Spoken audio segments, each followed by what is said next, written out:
क्यों रुक गए खंडेराव सिंहासन पर बैठते बैठते। नमस्कार दोस्तों, स्वागत है आपका आपके अपने चैनल हंग्री स्पिरिट्स में। हंग्री स्पिरिट्स देख रहे सारे दर्शकों का मैं अंजू शर्मा दिल से स्वागत करती हूँ। खंडेराव सिंहासन तक पहुंचे। सिंहासन पर बैठने से पहले उन्होंने एक नजर सिंहासन की तरफ देखा। उससे पहले गौतमा को हम लोग देख रहे थे कि वो कितनी खुश हो रही थी अपने बेटे के इस उपलब्धि के ऊपर कि कैसे वो चल के आ रहे हैं, कैसे लोग तालियां बजा रहे हैं और कैसे गंगूबा ने तारीफ भी की। तो खंडेराव क्यों रुक गए? एक तो हमने फ्लैशबैक में देखा कि खंडेराव को बचपन की याद आई। जब मैंने प्रोमो देखा था तब भी मुझे लगा था कि ये इसीलिए रुके होंगे कि इनको बचपन की याद आई होगी, क्योंकि बचपन में एक बार वो गद्दी पे बैठे थे। मगर सिर्फ वही नहीं था दोस्तों, और भी बहुत कुछ था जो उनकी नजरें कहती थी। चलिए चर्चा करते हैं, मगर पहले वही गुजारिश, जिन्होंने अभी तक चैनल को सब्सक्राइब नहीं किया है कर लीजिए। साथ में दोस्तों बेल आइकन दबाइएगा ताकि आपको हमारे वीडियोस के नोटिफिकेशन मिलते रहें। तो बचपन में खंडेराव जब गद्दी पे बैठे थे, उन्होंने कहा था कि ये चोटी करवा दो, मैं इसमें पूरा आ जाऊंगा। तो गौतमा ने कहा था कि तुम बड़े हो जाओगे तो ये अपने पूरी आ जाएगी। और मल्हार सरकार ने कुछ अलग कहा था, उन्होंने पद की गरिमा की बात की थी।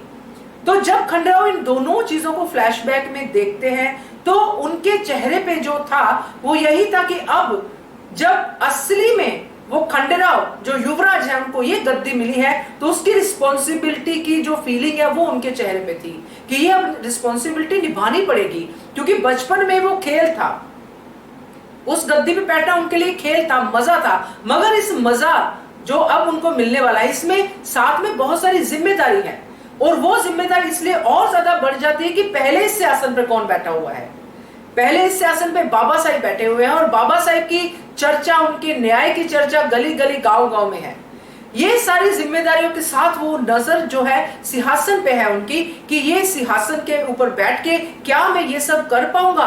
इसी हिचकिचाहट के साथ ही वो जब अहिल्या से बात कर रहे थे इस पहले सीन में, जब वो दरबार में आते हैं जिसकी हमने चर्चा भी की थी, तो ये हिचकिचाहट तब भी थी उनके मन में। अहिल्या ने उनको बूस्ट अप किया और वो दरबार में पहुंचे। मगर होता है जब परफॉर्मेंस का टाइम आता है, जब एक्चुअली हम सामने होते हैं अपनी जिम्मेदारी के, तब भी चेहरे पे वो सारी फ्लैशबैक, वो सारी जो मेमोरीज हैं वो ताजा होती हैं, जो हम ऐसे ही ले जाते हैं कि हाँ वो तो था ही, क्या बड़ी बात है सिंहासन पे बैठना, सिंहासन पे ही मेरा हक बनता है, सिंहासन पे मैं बैठूंगा, मैं युवराज हूं, मेरा हक बनता है, बाबा साहब कैसे मना कर सकते हैं। ये सारी बातें जो खंडेराव के दिमाग में आती थी वो फुर होगी जैसे वो सिंहासन के सामने आए, जिम्मेदारी के सामने आए। और ये खंडेराव की भी तारीफ करनी बनती है दोस्तों कि उन्होंने उस चीज को समझा, अपने बाबा साहिब के सिंहासन को समझा कि इस पर बैठ के मैं अन्याय तो कर ही नहीं सकता हूं।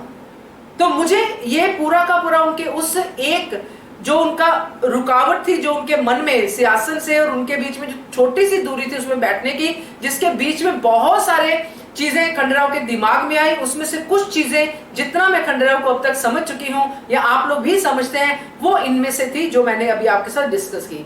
आप क्या कहते हो इसके बारे में कमेंट कीजिएगा। देखते रहिए channel hungry spirits. Thank you so much. Subscribe to our channel by clicking the subscribe button.